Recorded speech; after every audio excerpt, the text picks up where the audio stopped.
Friends welcome back. तो आज के इस वीडियो में करने वाले हैं क्लास 9th हिंदी का चैप्टर नंबर 6 मेरी बीमारी श्यामा ने ली पार्ट 2। ठीक है, पार्ट 1 में हम लोगों ने पेज नंबर 25 और 26 कर लिया है। पार्ट 2 में हम लोग पेज नंबर 27 से करने वाले हैं। श्यामा के लिए मैं पारदर्शी दर्पण था। उसने पूछा, किसी बात से चिंतित हो? चिंता ही खाती रहेगी तो दवा क्या लाभ पहुंचाएगी?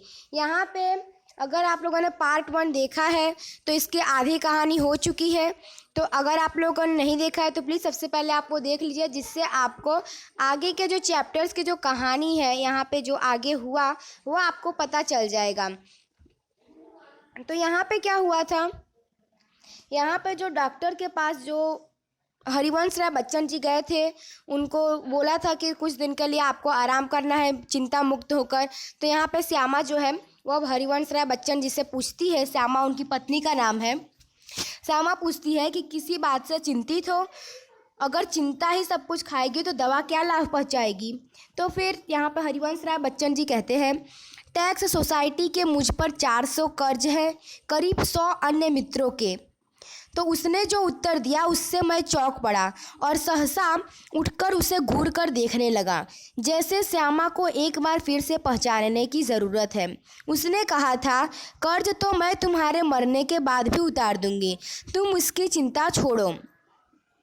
यहाँ पे जब श्यामा ने उनको पूछा कि अगर आप चिंतित हो, किस बात से चिंतित हो? अगर सारा चिंता ही खा जाएगी तो दवा क्या लाभ पहुँचाएगी? तो फिर हरिवंश राय बच्चन जी कहते हैं कि उनके सोसाइटी का जो कर्ज है वो 400 है और 100 अन्य मित्रों के भी उनके ऊपर कर्ज चढ़ा हुआ है। तो उसके बाद जो उनकी जो पत्नी है श्यामा, उनको कुछ उत्तर देती है और उससे हरिवंश राय बच्चन जी है वो चौंक जाते हैं और उठकर अपनी पत्नी को घूर कर देखने लगते हैं कि श्यामा को एक बार फिर से पहचानने की उनको ज़रूरत पड़ती है। श्यामा ने क्या कहा था? श्यामा ने कहा था कि कर्ज तो मैं तुम्हारे मरने के बाद भी उतार दूंगी, उसकी चिंता छोड़ो।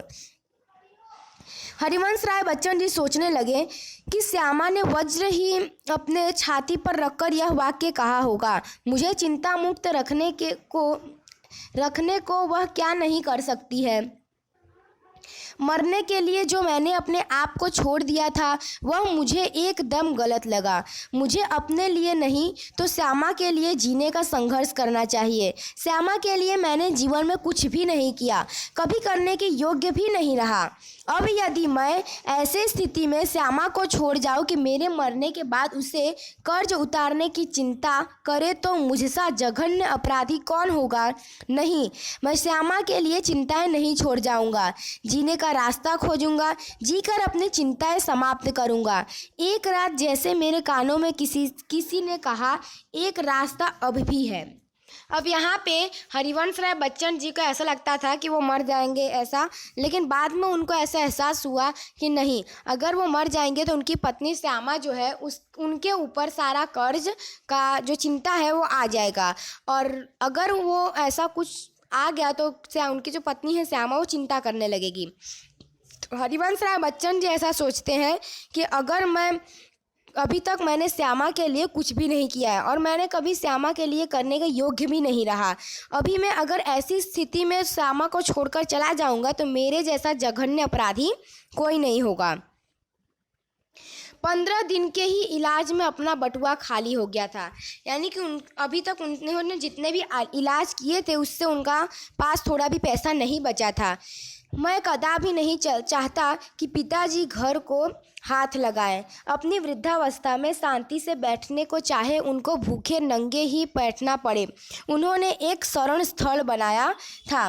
मैं उससे उन्हें वंचित करने का कारण नहीं बनना चाहता था, पर यह भी नियति का एक व्यंग्य है कि मेरे माता पिता दोनों में से किसी को अपनी छत के नीचे अपनी अंतिम श्वास छोड़ने का योग्य नहीं बना था। ना जाने राम कहाँ ला गए माटी, पर उस समय मैं कैसे जानता? और एक दिन मुझे वह रास्ता दिखाई दिया जिस पर अपने बल पर चलकर मैं अपनी चिंताएं समाप्त कर सकता था। किसी के लिए तो विशेषकर श्यामा के लिए मैं कोई चिंताएं नहीं छोड़ूंगा। इस संकल्प ने मुझे मुझे दृष्टि भी दी, बल भी दिया। और इसके बाद हरिवंश राय बच्चन जी जो है वो डॉक्टर बीके मुखर्जी के पास जाकर कहते हैं कि डॉक्टर साहब, आपका इलाज बहुत महंगा है, मेरे पास आपके इलाज के लिए पैसा नहीं। इतना वो आगे कहने जाते हैं, तभी डॉक्टर वीके मुखर्जी जो है वो कहते हैं, इसके पूर्व कि वो कुछ कहने जाए और उनसे कुछ पूछे, तभी डॉक्टर वीके मुखर्जी जी ने अपने बदनाम मुंहफट से उनको कहा कि पैसे नहीं है तो जाओ मरो। मुझे जीवन में चुनौती से ही बल मिलता है। वे यदि मुझे 100 वर्ष जीने का आशीर्वाद भी देते तो शायद मुझे जीने के लिए संघर्ष करने का मुझ में इतना बल नहीं आता जितना मैंने उनके जाओ मरो शब्द से संचय किया। लड़कपन में मेरे पड़ोसी बाबू मुक्ता प्रसाद ने लुई कूने के पानी के इलाज के मुझे परिचित कराया था। अब यहाँ पे उनके जो बचपन के दोस्त हैं, उनके पड़ोसी बाबू मुक्ता, उन्होंने लुई कूने नाम के एक व्यक्ति का उन्होंने इलाज बताया। मेरी ऐसी बीमारी के लिए ठंडे पानी के टब में बैठकर सीट से बाथ लेने का विधान था। एलोपैथी में क्षय के रोगी को दूध, घी, मक्खन, अंडा अधिक से अधिक दिया जाता था। कूने के इलाज में चिकना मना था।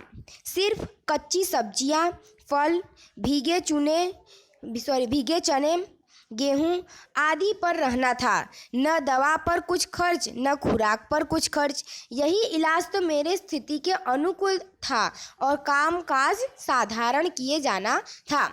यहाँ पे उनके जो मित्र थे, लुई कूने का इलाज बता रहे थे, जिनको ठंडे पानी में उनको सीट से बाथ लेना था।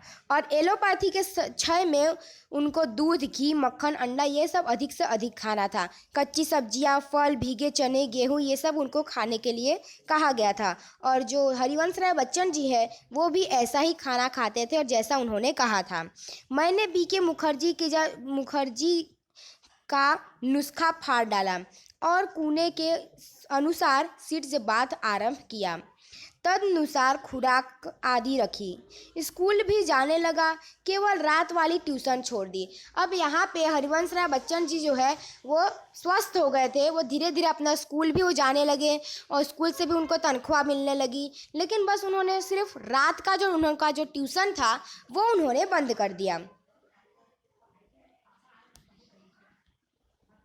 उसका मुआवजा एक तरह से किताबों की बिक्री से मिल जाता।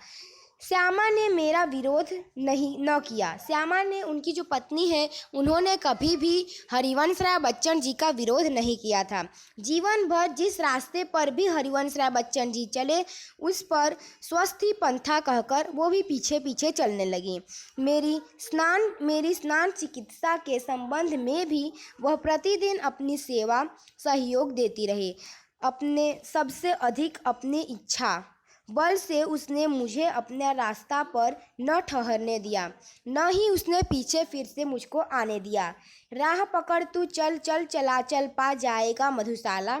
लेकिन अपना अडिग इच्छा बल से उसने जो सबसे बड़ा सहयोग दिया था और जो सबसे बड़ा चमत्कार किया है वह यह था कि जितने दिन मेरा इलाज चलता रहा उसने अपने सारे रोगों को जैसे कील दिया और कभी एक उंगली दुखने को भी शिकायत न की।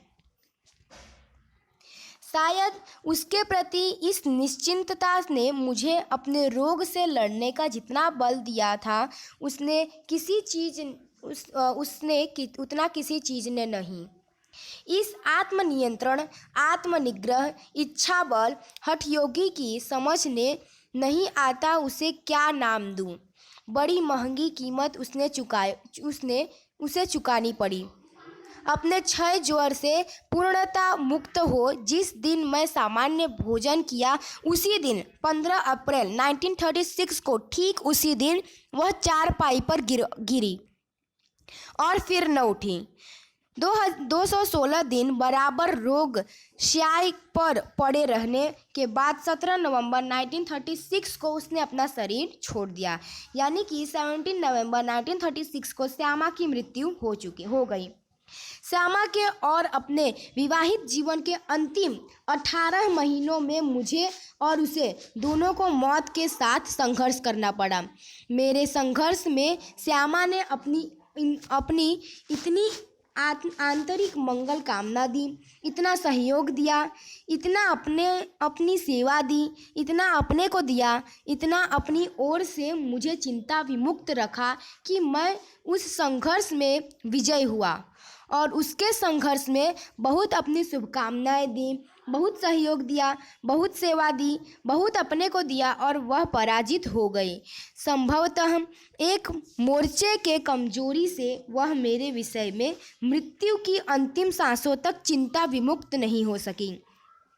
यहाँ पे जो हरिवंश राय बच्चन जी और जो उनकी पत्नी श्यामा है, उन दोनों को 18 महीने तक उन दोनों को संघर्ष करना पड़ा। ठीक है, पहले श्यामा बीमार हुई, इसके बाद वापस से हरिवंश राय बच्चन जी बीमार हुए, इसके बाद वापस से श्यामा बीमार हुई और इसके बाद श्यामा मर गई। श्यामा की मृत्यु कब हुई? 17 नवंबर 1936 में। यहाँ पे श्यामा ने, जब हरिवंश राय बच्चन जी जो है जब बीमार हुए थे, तब श्यामा ने उनकी बहुत ही ज़्यादा सेवा की थी। अपने तरह से उसको जितना हो सके उसने उतना शुभ मंगल कामनाएं भगवान से प्रार्थना की उनके लिए, बहुत ही ज़्यादा उसने संघर्ष किया और तब जाके हरिवंश राय बच्चन जी जो है वो ठीक हो गए। लेकिन जब श्यामा बीमार हुई तब हरिवंश राय बच्चन जी ने भी बहुत प्रार्थना की, उसकी बहुत सेवा की, उन्होंने भी अपने को बहुत ही ज़्यादा दिया। लेकिन जो श्यामा है वो मरते दम तक यानी अंतिम सांसों तक वो चिंता विमुक्त नहीं हो पाए और इसके कारण श्यामा की मृत्यु हो गई। तो यहाँ पे आपका ये चैप्टर ओवर होता है और अब आते हैं आपके शब्दार्थ और टिप्पणी। प्लूरिसी का मतलब होता है दांतों की बीमारी, फेफड़ों में पानी भर जाना। टाल मटोल करना मतलब टालना। अदायगी मतलब होता है देना, प्रदान करना। नुस्खा मतलब होता है उपाय। आत्मनिग्रह मतलब होता है आत्मा पर अंकुश। एलोपैथी मतलब होता है अंग्रेजी पद्धति का उपचार पद्धति। नेचुरोपैथी का मतलब होता है प्राकृतिक उपचार पद्धति। तो यहाँ पे आपका ये चैप्टर शब्दार्थ और टिप्पणी दोनों ओवर होता है। अगर आपको वीडियो अच्छा लगा तो इसे लाइक कीजिए, सब्सक्राइब कीजिए और शेयर कीजिए। मिलते हैं में। जय हिंद, जय भारत।